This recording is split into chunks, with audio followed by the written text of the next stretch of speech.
Are you an amateur sports photographer looking for the next lens to put in your kit? Then look no further than this, the Sigma 150-600 sports lens. My honest opinion, this is the best lens that any amateur sports photographer can own. And I'm going to break down to you why. And reason number one is that focal range that you've got, 150mm to 600mm. Now that is insane amount of reach in just one lens. And if you are doing sports photography, let's say you're a football photographer, a rugby photographer, or motorsport photographer, generally speaking, you are probably quite far away from the action. This bad boy right here is going to get you right up close to the action without having to pay the costs of those long range 400mm, 500mm or 600mm prime lenses. So let's take it from the perspective of if you are a motorsport photographer, and if you are an amateur, you're not going to be in those media accredited zones, let's say. You're going to be nice and far back, possibly there'll be a gravel trap in the way, which is normally some considerable distance. Using this thing and right at that 600mm is going to get you really up close, and you're still going to be able to capture the detail of the cars coming towards you. Let's say if you paired this with a crop centered lens, it's bringing you even closer to the action without having to rely on in those media zones. So if you were like me, where you used to think, oh gosh, I haven't got media accreditation, I can't get close up, this thing is going to save the day. Number two that I think is personally one of the best is the price point. So just looking on Wex Photo Video's pricing of this lens, if you were to buy this used, which I would highly recommend, for the Canon one, you're currently looking at £787, and that is in a very good condition that they consider it. So they have, let's say they have gradings on used, you can go right from satisfactory all the way up to excellent or like new. But this one in very good condition, which is a grade 9 minus, yeah, £787.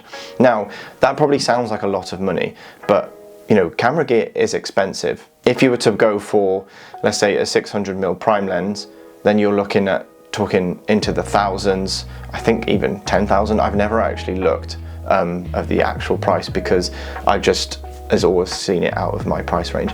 But this one, yeah, the price point for me, I think is excellent. Reason number three that I think this is the best camera lens for amateur photographers is also looking at the image quality itself. Now, don't get me wrong, I've never used one of these real extreme sort of prime lenses at 2.8. I've never had the budget. I've never got my hands on one, and to be honest with you, I'm not sure that I ever will be able to get one. Genuinely think that there is not a great deal wrong with the image quality on these. If you are, you know, an amateur, a hobbyist, someone that is possibly trying to build a portfolio or just doing this for fun, you're not going to see any issues with this thing. I would say the only time you maybe see an issue is if you yourself have done something wrong. Great things about this lens. I'm now going to cover one of the downsides to this lens, and that is that this thing is a unit. It is very heavy. So if you were to then pair that with a camera body on the end of here, so let's say I use my 1DX, which again, that's not a very lightweight camera, with this is heavy. It's not an easy day out with this thing compared to, like, I don't know, a 70-200 or a 100-400. This thing is a beast. If I fully extend it, unlock it, you know, it is, if I can even remember how to do it, there we go. Coming right out, it's pretty top heavy, and it's quite big, like I said. So yeah, it's a struggle to lug around a racetrack all day, but then again, you can just get yourself a decent monopod and it will make things a lot better. Of course, I think, in my opinion, that the benefits of this lens always outweigh the negative of that it's being a bit too heavy. I've also started using this to do some rugby photography and football photography, and yeah, this thing is great for that. It's just giving me that range to be, you know, within to the 22 sort of, and right up to the halfway line, even pushing on slightly forward. On Canon stuff, you can 1.6 crop inwards, which gets you even closer. And I just think for me, for this thing, that's just been a game changer, really. When I always used to shoot on 70-200, and then when I bought this, it just made everything slightly easier, and I've just really enjoyed it as a lens. I actually do, like in terms of motorsport and you know, sport as a whole, I am doing more video than I am doing photo, so I don't necessarily have as much need for this.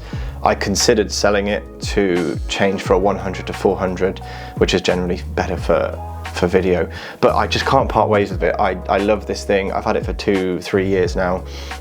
I just always feel like I'll use it. It's great for wildlife. You can get, you know, anyone that's a wildlife photographer, you know, this thing's solid, and I just love it.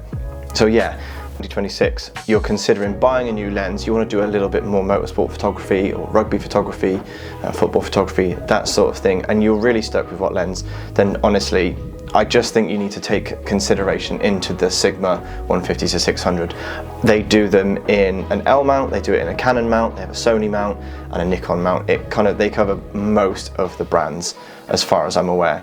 If you have any views on this video or you like the video, please just let me know in the comments, and please don't forget to subscribe if you want to see some more content just like this. I thank you again so much for being part of this video and for tuning in.